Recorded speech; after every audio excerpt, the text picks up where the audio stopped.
Everyone, and welcome back to this channel, and today I'm going to walk you through how to Venmo from balance in 2025. If you want to send money from your Venmo balance in 2025, it's quite simple, it's quick. Now here's how to do it, whether you're paying friends, family or businesses. The first step you need to take is to ensure you have a Venmo balance.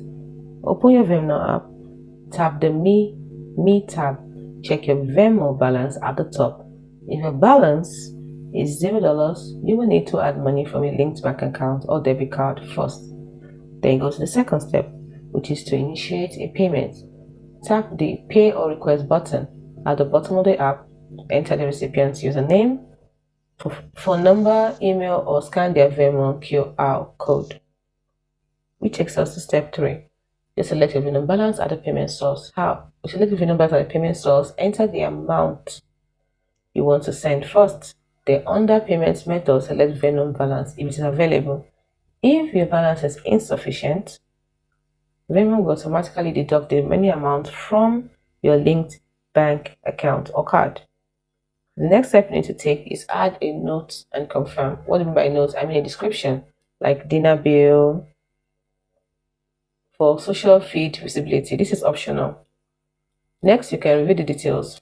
Please review the details before you tap on pay to complete the transaction.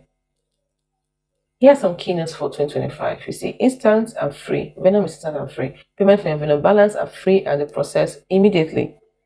Now, there are limits. Unverified accounts can send up to $299.99 per week. Verified users can send up to $60,000 per week.